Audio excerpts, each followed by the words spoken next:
Oh, yeah, sorry. Okay, so, Topher says he'll be here shortly. So I'll wait. I'm going to pause recording. All right, resuming recording. All right, sorry okay. guys. Hey, thanks for making it. Oh, no problem. All right, so I have reached out to the candidates. Only one has responded so far. I had some issues this weekend, so I wasn't able to pursue that as effectively as I would have liked, though. So I will continue to work on reaching out for that. I was able to get a hold of Sabina, and she did send me what she had for a membership list. It was over 200,000 or 200 people. Not two, no thousands involved there, just 200. So much better than what we've been working with so far. Joanne, I think I liked your proposed times. It worked for me. I mean, I want to get these elections done. That seems like a pretty reasonable time frame from what I remember. I only saw it briefly at a glance. Unfortunately, there were other emails I was trying to read too.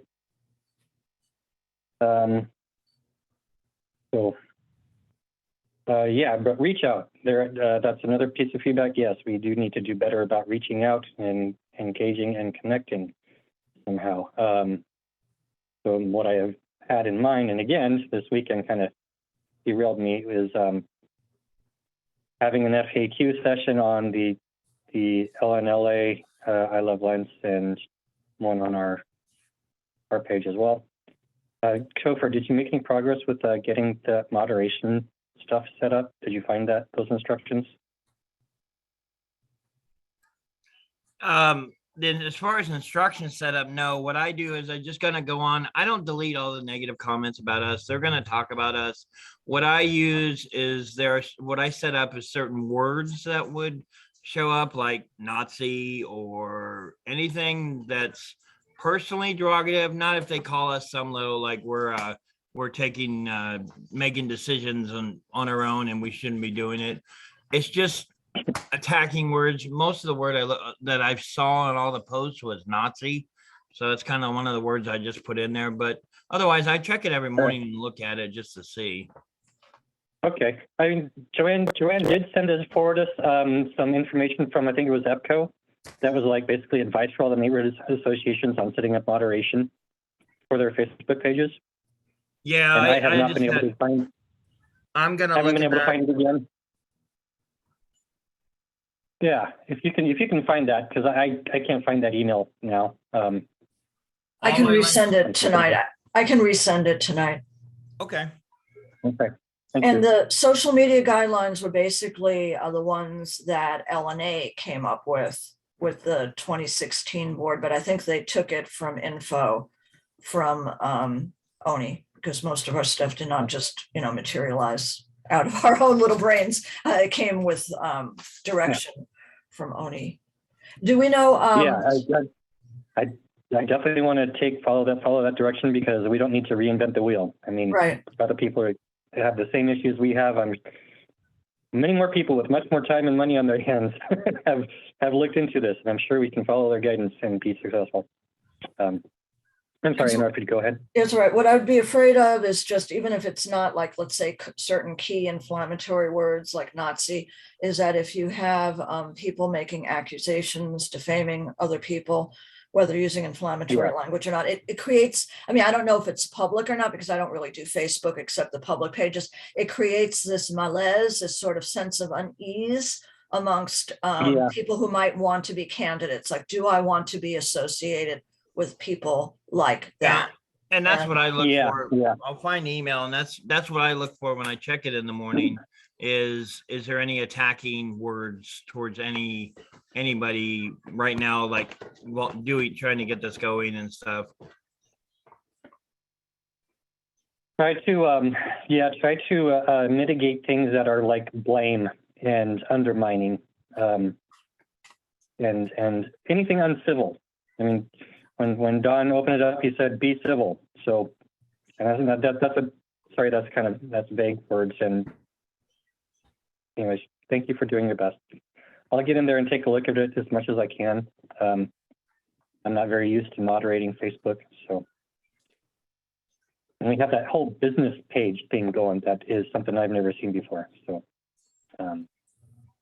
anyways, also follow up on.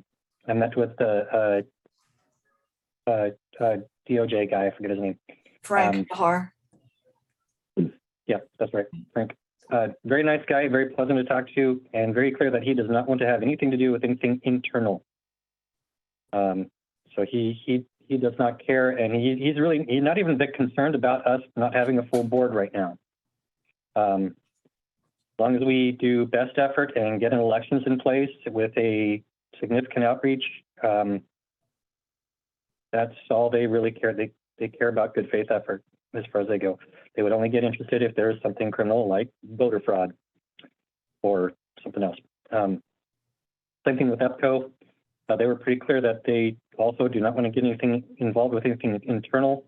They weren't concerned with us not having a full board. On a side note, I think we could technically nominate somebody and have a new board member to fill our seats totally, but that seems a bit abusive. I prefer not to do that and rather just have the election happen unless we feel some really severe, real need to do so. I think we can let that pass. I would say maybe try to see if Don will, since it's a history of in LNA anyway, resigning to unresign to resign, maybe he could come back just till elections, just so that we could get some of the criticism against us for running a board with less than the interim. I have a concern because DOJ may say that, and I do believe DOJ will probably not enforce the fact that we're only operating with 2 interim board members right now, but LNA members would very rightly say that, hey, we're operating under, and it's going to come back to bite us later. And if DOJ and or EPCO do not want to put that in writing, so at least we can put on the Facebook, on the website, hey, this is what Jose Cancabe said, this is what Frank Nahar told us. With the exception of Frank, the city will go and deny it. They will go and say, but that wasn't really what I meant, because just to remind people, very recent history is that Jose had told Dawn that pretty much we could hold online elections if we chose. And then she turned around when she got some flack from other community neighbors and said, well, you need to follow your bylaws. Well, our bylaws very clearly say that we can only hold in-person elections. So she sort of waffled on that. First, she was saying, no, go ahead. And that's why I went to all the trouble of trying to get them to come up to find that had been lost, that ONI standards during COVID to show that, online elections. So be very careful about. But that could be an internal issue there then too, because I mean, EPCO might not care, but of course, the neighborhood associations are supposed to do their best to go by their bylaws. So that would be a place where they would say that if it's okay with your neighborhood association to have online elections, then have online elections. They don't set that rule. Right. Does that make sense to you? That's not her wiggling out. That's just her saying, well, yes, if you want to do that, that's fine. We don't care. That's an internal issue. We don't get involved. But what happens is that you can members can file grievances, but believe me, EPCO and Civic Life don't really care about grievances either, but they can file grievances. And if there's a procedural violation, it will wind up being ruled as a procedural violation and you may have to redo it. Like I said, EPCO has not been very good about grievances, but basically as somebody who has filed grievances against LNA, I will tell you that nothing gets done really from them, but then the whole board needs to go and address these grievances, and it can be very, very time consuming. Oh yeah, and I'm sure that's probably the intent with a lot of those grievances is just to take people's time. Some of it is, but no, I had some very valid ones. So, I can, I'm just saying that for myself, it was very valid, but yeah, there were some really nonsensical grievances that had been filed. Yeah. But what really ticks me off, and then I'll let it go, is I have grievances that have been pending since April 2018, that if you look at one of those grievances, I predicted everything that happened this year. And if they had taken care of it, by June 2018, when they were supposed to have taken care of it, instead of waiting till 2022 before they're even looking at it, we wouldn't be having these problems right now. And it took me a lot of time to write the grievance too. It's a very time-consuming form. So it was, it's really irksome to me right now because everything I predicted, including the embezzlement, happened. Yep. Okay.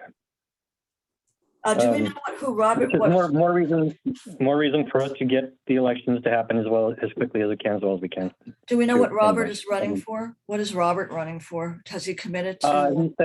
He said he committed to chairman or vice chairman. Okay. Yeah. So, and yes, and thank you for the suggestion with Don. There was a lot of work he did that I very much appreciated, and I suck at getting done. So I do hope I can lure him back into doing some things for us. No, he won't Even if come. No, he won't come back. Okay. All right.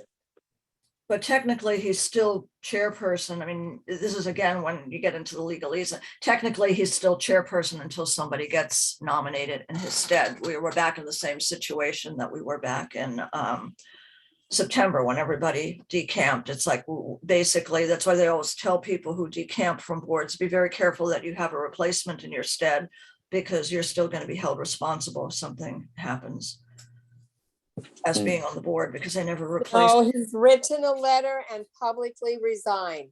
He's not going to be back. But it's not really fair to Thomas and Topher either, so. I agree. Even if I can get him to do some technical work for us, that's all I want.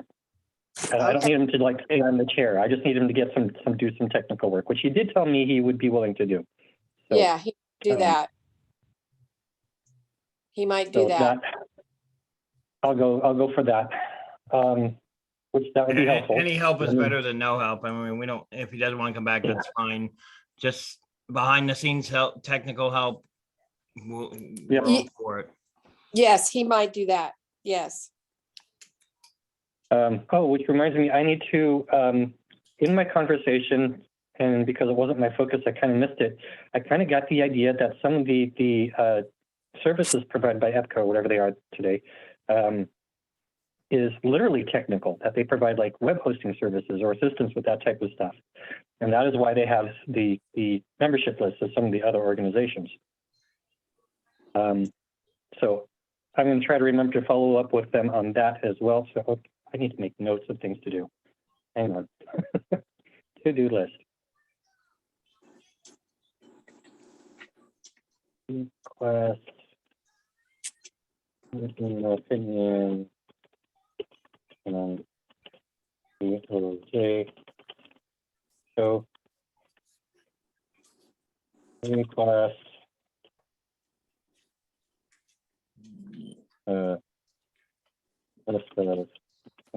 Services. And then I guess the last thing is, please mind your conversations and who we're talking to with stuff and what Yeah, you're committing to. I know who Bob is, so yeah, I know. I just keep saying it's going to be out there. We're doing what we can. As soon as we know, we will get it out there. We're doing as quickly as possible with just two of us. Yeah. Yeah, my last email, I think, was pretty clear too, when I said at the end, everybody's doing their best. That's all we can do. And that's about it. Because again, it's always the last people to clean up the mess who wind up getting the blame. And I'm very firm that I am not being blamed for any of this. I am cleaning up the mess. We are all heroes. We are all heroes and sheroes. And if you have any complaints, contact East Portland Collective, because that's where they all went to. So what we need to be careful of, though, is make sure that we do have EPN insurance, even though we're not really meeting. We should make sure that we do have other than just like that one occurrence for the elections, because before y'all came on, I was pretty much under the impression, and Mary probably will corroborate that if she was at those meetings, that Jose and Shook had said we were going to be disconnected from our insurance, except for like one-time stuff, at the end of October. And the big deal Okay. for the interim board is to be covered by board liability insurance, because right now I would say any mistakes y'all are making are going to be good faith, It's fine. accidental. It's fine, covered. So, Okay. so what is the next thing we need to do then to move this forward? If you have the membership list, can you email out to those people? Right. So I think next thing to do, okay, so compose email for membership list, for membership list, compose email for list about current timeline.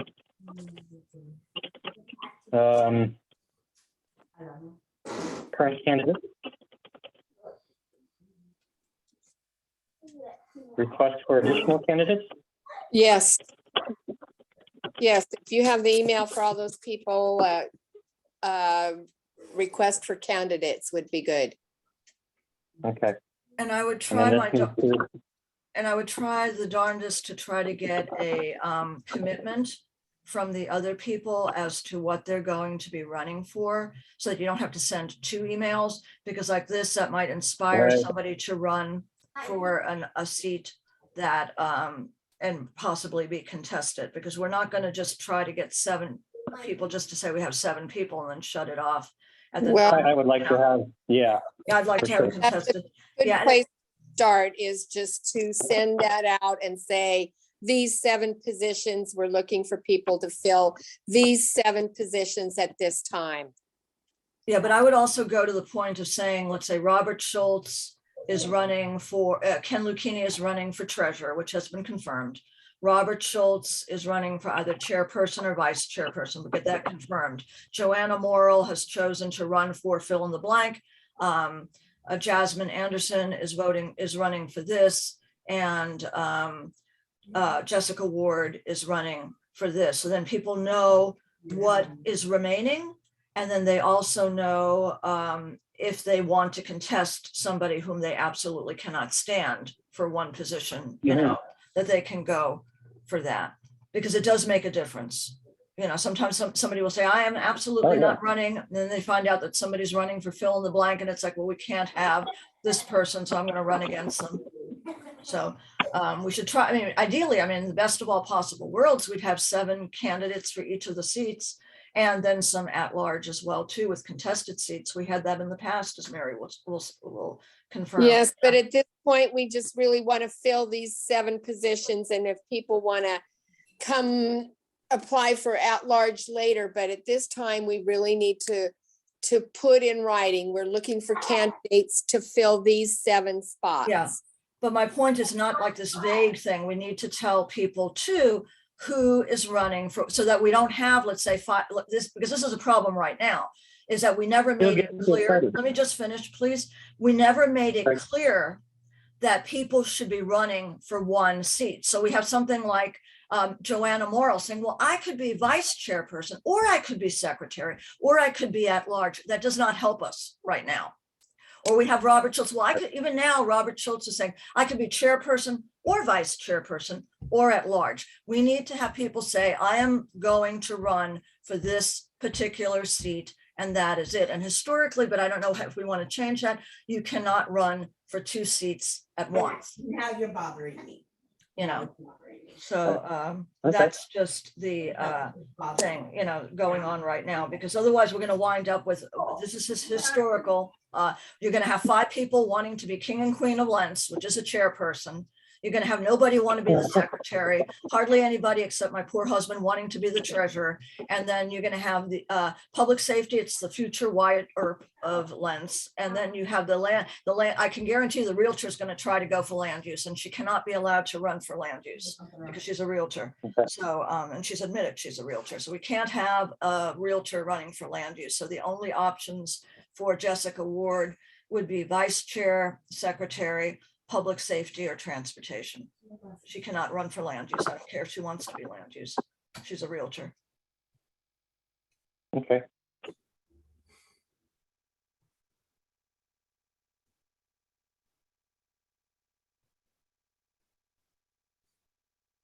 Okay. Because in So the past, what happened is we had people run, let's say that there was one person running for public safety and people did not like that person. So then we wound up having somebody run also for public safety, so sometimes Yeah, what happens is, yeah. like I said, if they can't stand, they need to know upfront what these people are running for, not on election day, or 2 days before elections. Oh, by the way, Absolutely. Yeah, absolutely. And it'll help get people more excited for the election when there's like buzz and chatter. So, But I do agree with Mary that, Um, we want to fill those 7 required, and then the at-large is just like gravy on potatoes. I agree with Mary that way too. I'm happy if we even just get the primary 3, because then they can just make appointments from there. But that's my opinion. That's our worst case scenario. Let's go for let's try not having that happen.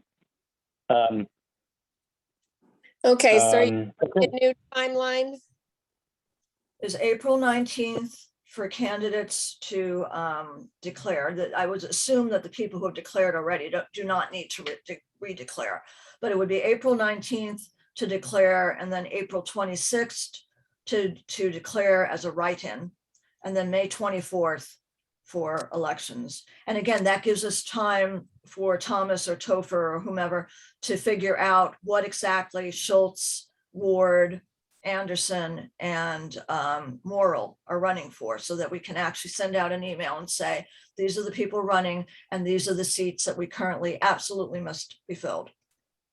And that also gives me some push to give them, like, I need you to declare by this time, or I will no longer, we'll have to decide that you are no longer a valid candidate.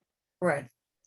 And then So, just sort of like the others have said too, if by the 26th, we don't have 7 candidates, and we need to figure out what are we going to run it with, just 3. What we have to be careful of, because this has happened in the past, is having a very divisive board. So you sort of want, people can have their own opinions, but you can't have half the board with people who hate each other. The other, that doesn't work very well either, because then they're having problems at EPAP with that vis-a-vis consensus, because you try to Well, work. do anything about that. If they sign up to be a candidate and you have the election and they get voted in, there's nothing you can do about it if you don't like them. Oh, yeah, but what I'm saying, and I have English as a second language. So what I'm saying though, is at least if we have them declared, people can decide, because it is participatory democracy. So I get a little tired of sometimes community members going on and on about criticizing as backseat drivers. It's like, if they don't like who's running, then they can go against this person. But if you don't know they're running, you can't do that. So yeah, that takes care of that entire issue. And yeah, if they get elected and everybody's at each other's throats, well, somebody else should have run, and I guess whatever, And the other thing too is, by then, hopefully, we'll have our bylaws revised. So if people see that this is an ineffective board, we can go and remove the entire board, because according to the only bylaws template, we can do that. Our current bylaws don't allow that. Election first, okay? Yeah, exactly. Well, that's what we have to do. Yeah, that's what we have to do. But I'm just saying is that where I get nervous is that we're stuck with whomever we elect for 2 years. We were stuck with Sabina, Queen of Lentz, for 5 years between 2017 and 2022. 2017 and 2018, she resigned. Then she unresigned. We know. Yeah, but the others don't, because Topher and Thomas, I don't think were around. You know that, I know that, they don't know that. Then in 2020, she wasn't elected in 2019, but EPCO didn't want to help us, so we couldn't kick her off. And then in 2020, she's still on. And then in 2021, after embezzling all that money, she's off somewhere else. I'm sure they're well aware of it by now. Yeah, but they don't care. They don't care. So. No, I do care, and I've been. Not you. I'm talking about EPCO and the Civic, because she was a former I've been in staffer. Lentz for 8 years, so I kind of been following the Lentz board for a long time. Get this election, so we need to have a timeline, and then you're going to mail out the email, and you've got for how you want. Sorry, can I interrupt you for a moment? Yes, regarding the email for the membership list. So current timelines, current candidates, requests for additional candidates, what else should I cover in that email? What we're missing, you know, what, I would say we're, oh, okay, so, yeah, what Joanne said is Schultz running for chair, these other people running for their spots, Luke Ken for treasurer, and that leaves these other spaces open. We need participants for those positions. And then the timeline, I guess. Okay. All right, give me a couple days. I wouldn't mention the at-large positions. If somebody says, well, wait a minute, I thought you had those. I would say, I would respond with, we need to fill the 7 spots. And if you want to Yep. run for at-large after we fill the 7 spots, that's great. But yeah, that's first, good. Yeah, first we need to fill these 7 spots. right. Good job, Mary. Yeah. And then a timeline, I guess. Maybe I'll put it together maybe I'll put it together in the form of like an LNA FAQ. LNA elections FAQ. Sure.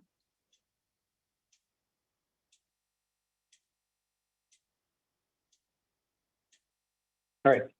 Give me some time to put that language together and I'll send it out in email to you guys so you can look at it and then get back to me. Thank you so The much for that. changes. Yeah, no problem. And then I'm we'll not an office worker, computer writing language, all of that. So I appreciate people who do that. Thank you so much. Thank you. Yeah. Yeah, Thomas, I'm more behind the scenes of doing the technical part of it, so you doing that is great. All righty. Thank you. And then the only I'll thing I would- work on that language.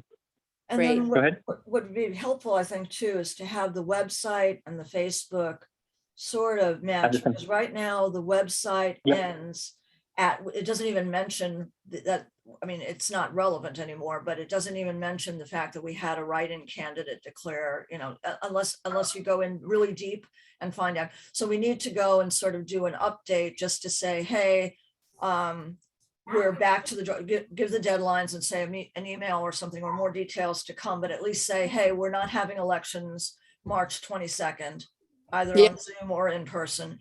And the timeline right now is April 19th to declare candidacy, April 26th to announce write-in, and then May 24th elections. It's to say it's tentative and everything, but that's how it's Could working. we?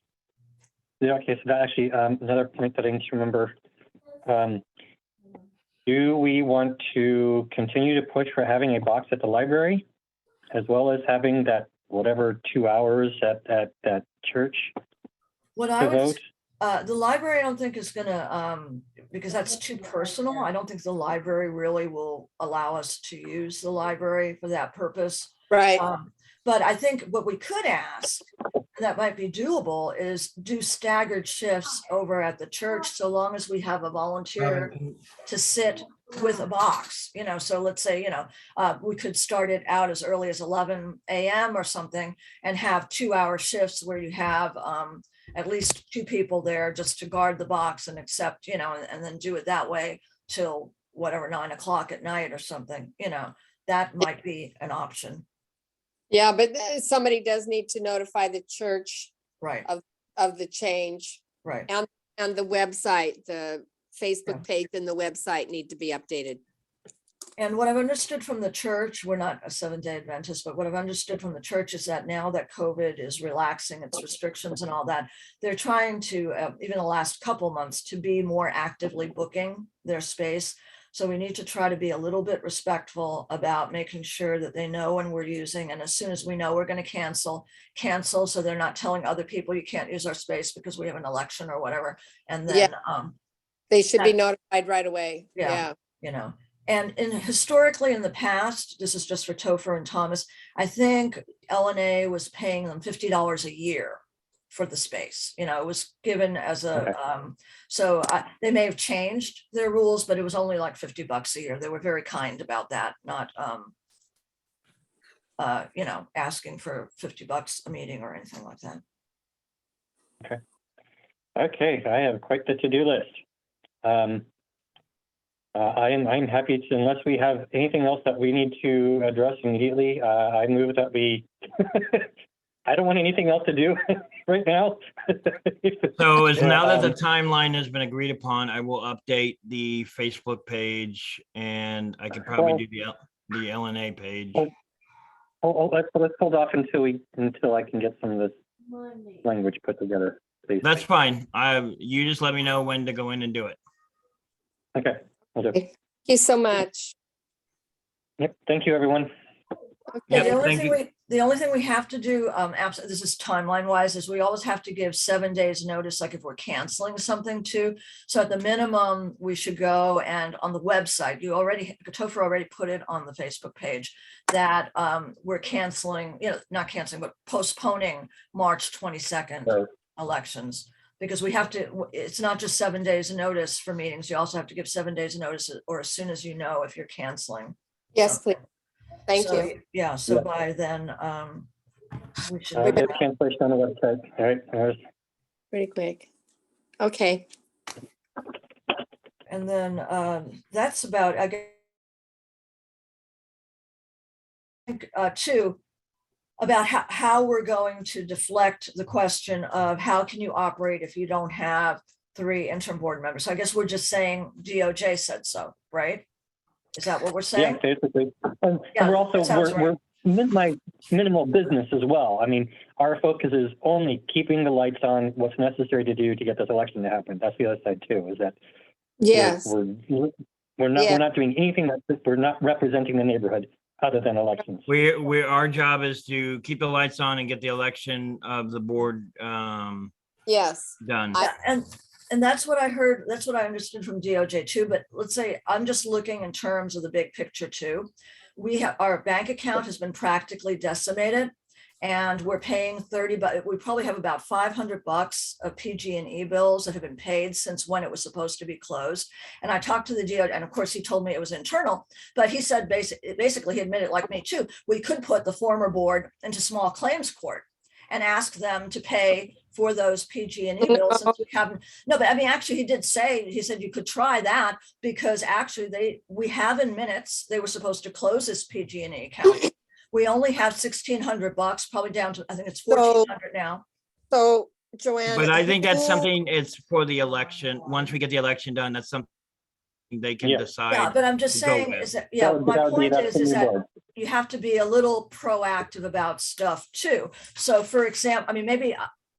We I'm don't just- have the authority to do that, Joanne. We don't. The Uh, more yes, we- actually, since it was approved by the board to close the PG&E account, and I have the minutes back in the summer, and they didn't get around to it, it's already been approved, just like when the new board comes in, it was approved at the August general meeting that we would revise bylaws. So even if they said we don't feel like it, they're going to have to revise bylaws because membership dictated that in August. I think Same this thing is- with the financial problems. This is great business for a newly elected board.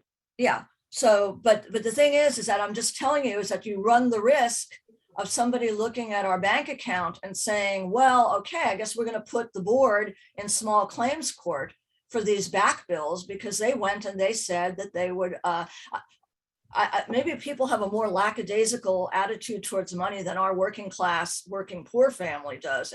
First generation American immigrants who worked very hard for our money. But $10,000 disappearing from a bank account with nothing to show for it is not something to be laughed at. $10,000 is 1/4 of the No, average it's- person's It's MFI. not, We it's not know. something to be We- laughed about, Yeah. and we're not. And Yeah, believe me, I'm so, yeah, I'm so, a working We class need to poor get with a 7 board. kids. but- This is- yeah, we were assigned to do elections to get a permanent board in there so they can look at the previous board. We are considered intern. They're not going to look at us for not closing the thing that was decided by a permanent board. I don't care if we're appointed. I'm We not- weren't appointed for that and we don't have the authority to do that. We're just have the authority to get this election done. And that's all what was told to us, was to do the election. yeah, but DOJ told me something different. He told me that if there's anything urgent, like Calbrenner, like the Calbrenner property land use that's coming up, like the Prosper presentation on 92H, that no, the board needs to announce it. They can't just pretend they didn't see it.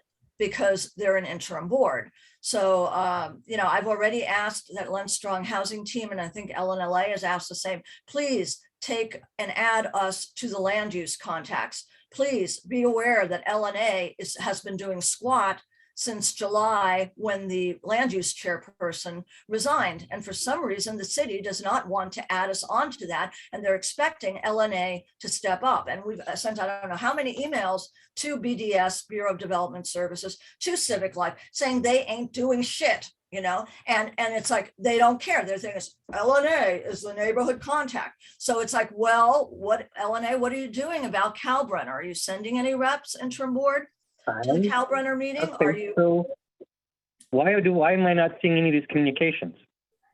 I have no idea. They should I be haven't seen over in any the of Lens those either. neighborhood Gmail.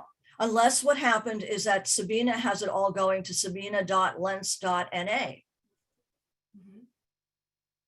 Well, in that case, that she would be on first on the hook then. Yeah. So, Jose had So- that. I think I sent to everybody. I can send it out again.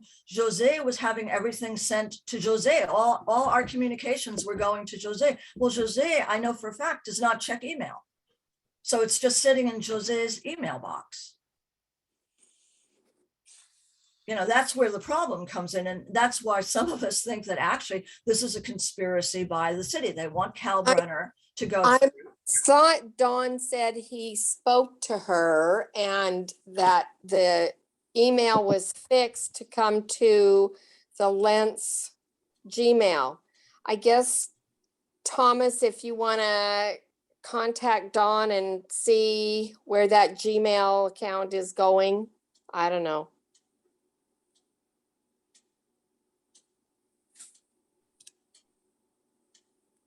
So let's see. So what I'm looking for information regarding PG&E.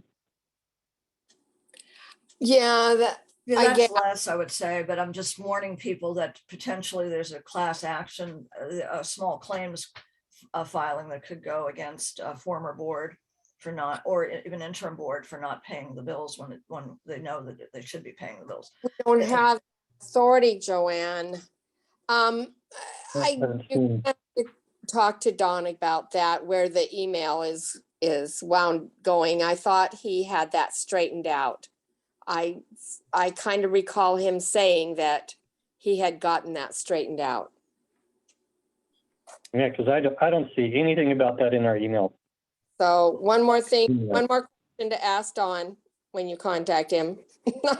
Yeah, Okay. what could be though too is for land use, because land use is like really a big deal. It impacts generations of people later. What could be happening too is that by the time Jose changed it, like I haven't received anything from Jake Dornblaser about Calbrenner through Lens Strong Housing Team either, is that there may have been no communication since Jose sent it over. And there may be then communications coming over, like in the 2 day, we have a meeting Friday. So there may be, I can send you the stuff on how to have somebody contact. I know that Don said he checked, he saw nothing about the Safe Rest Villages at all in the LNA Lens neighborhood Gmail. And then like Mary said, I remembered that Jose finally switched it over, but I haven't received anything really from Safe Rest Villages either in my other volunteer capacity, other than that original one that got everybody all head up. And then the other big deal is that the developer for 92H is doing a presentation on the 23rd at 6 p.m.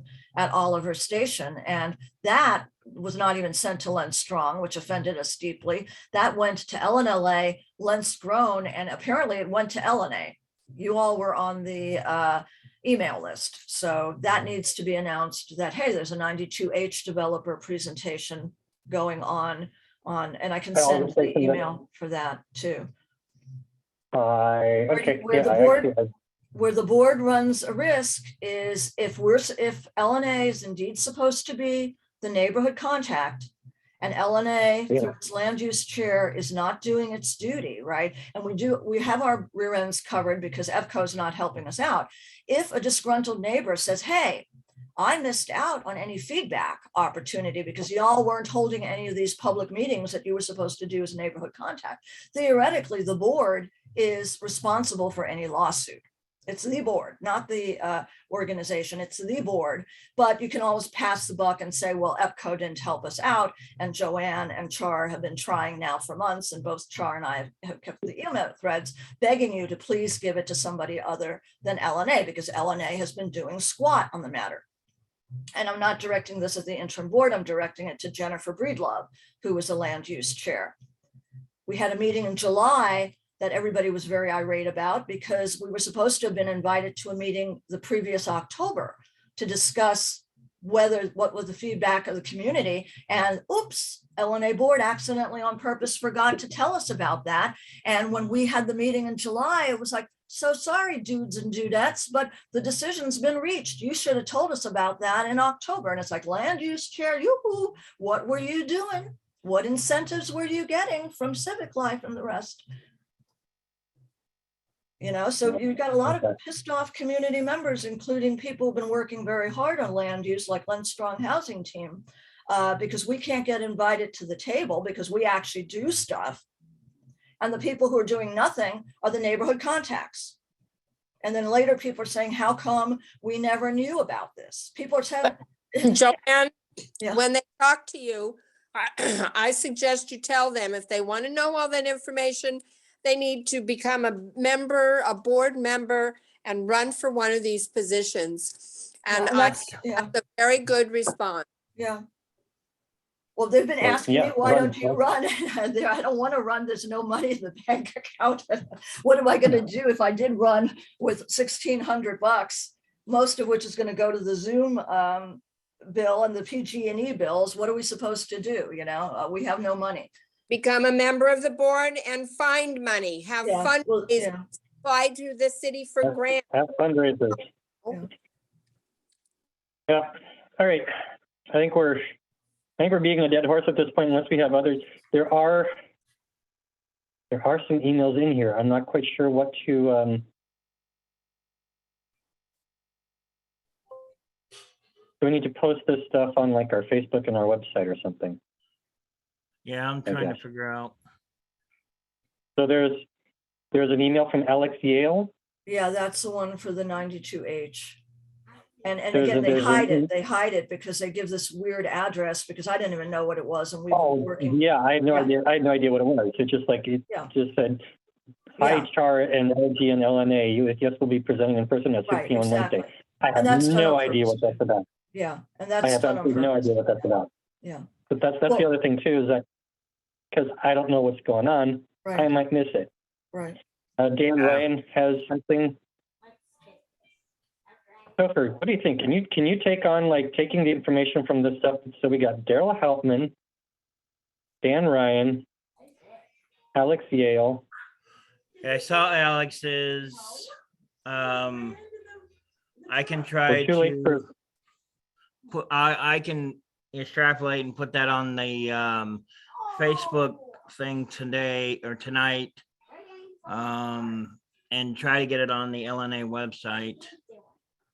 Which Don can help with that too. And there's also the Bureau of Planning. We need to get that one out there. Yeah, I see it. I see it now. Okay.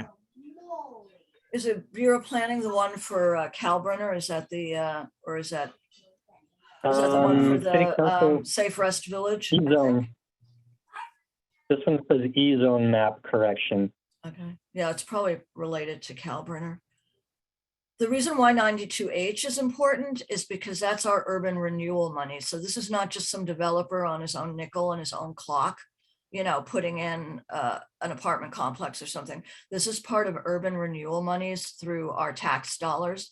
And Palindrome has been playing some games with the development in the town center that people need to call them out on. So that's why it's important. If it was just a developer, you know, not that big a deal, but Palindrome is also the one who tore down our $30,000 mural and is going to put another high rise at what's the Oddfellows building there where XL Fitness was, where working class acupuncture used to be, tore down a historic building, tore down a $30,000 community livability grant mural.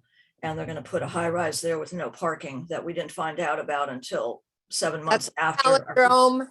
That's Palindrome, and they came to Neighborhood Livability Association. They came Right. and made a big presentation and Right. gave us all the information. Right. They That's did also to LNA. I mean, they did that, but again, it was too late. I mean, there was nothing that we could go and do anything about because the, Oh, we've known about it for a long time. well, people then should have said something about it because there was some parking issues and everything else that needed to have been taken care of. Provide parking spots. They're not providing parking spots at that building at all. It's going to be all street parking. Right, they don't have to provide parking. But then they shouldn't be, they should have to pay property taxes, and they don't pay property taxes either because, you know, the big issue with the, with what's going on in the city now is that if you provide inclusionary housing, the 5 units at 60% MFI, you don't have to pay property taxes. So the rest of us in Lentz are paying at least $400 a month in property taxes, but Oliver Station, which is owned by Palindrome, pays 0 property taxes because they are supposedly low-income housing, and they're not low-income housing. They are 60 to 80% MFI housing. That's not low-income housing. That's not subsidized. That's not public housing. So that's where the issue comes up too. These people are leeches and they don't get back to the community. All right. Okay. Well, if we don't have any further election business, I